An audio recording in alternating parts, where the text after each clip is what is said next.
Conmemorar 100 años de algo siempre da como para hacer homenajes, ¿no? Cuando alguien conmemora su cumpleaños o cuando pasa una fecha bonita y se cumplen 100 años desde que pasó, pues es un buen día, es un momento para homenajear.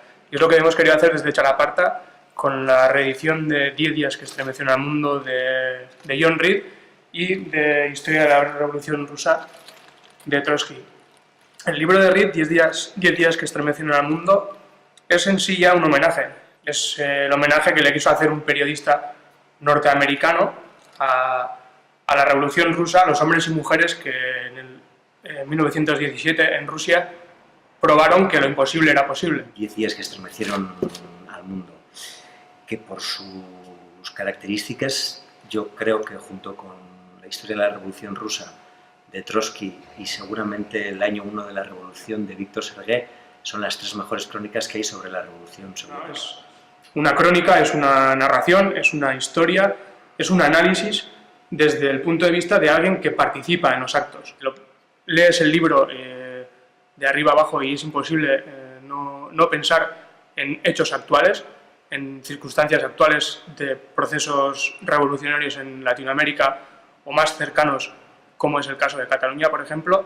Es imposible no sacar lecturas válidas para todos estos procesos que están pasando hoy en día, ¿no? Seguramente una de las partes que a mí más me ha gustado es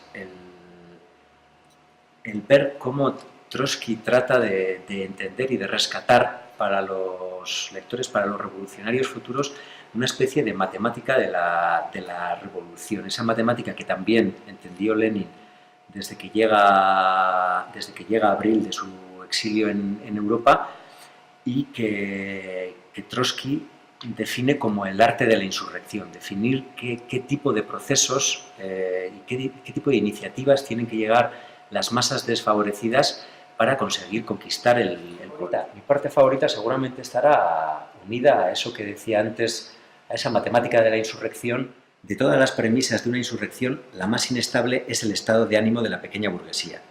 En los momentos de crisis nacionales, la pequeña burguesía sigue a la clase que, no solo por la palabra, sino por la acción, le inspira confianza. Capaz de fuertes impulsos e incluso de delirios revolucionarios, la pequeña burguesía no tiene resistencia, pierde fácilmente el valor en caso de fracaso y sus ardientes esperanzas se transforman en desilusiones. Son precisamente los violentos y rápidos cambios de su estado de ánimo los que dan esa inestabilidad a cada situación revolucionaria. Si el partido proletario no es lo suficientemente resuelto como para transformar a tiempo la expectativa y las esperanzas de las masas populares en una acción revolucionaria, el flujo será pronto reemplazado por un reflujo. Las capas intermedias apartarán su mirada de la revolución y buscarán su salvación en el campo opuesto. Así como en la marea ascendente el proletariado arrastra con él a la pequeña burguesía, en el momento del reflujo, la pequeña burguesía arrastra consigo a importantes capas del proletariado. Realmente me parece que es una explicación muy sintética, pero realmente sumamente válida y realmente me parece muy práctica y muy aplicable, no solo a procesos, como decía antes, como el que estamos viviendo en Cataluña, sino me parece que es una reflexión también interesante para hacer un análisis del fin del ciclo armado en Euskal Herria y realmente para tratar de hacer lo que a nosotros nos corresponde como editorial, dar herramientas a la gente que quiere cambiar al mundo para que consiga cambiarlo.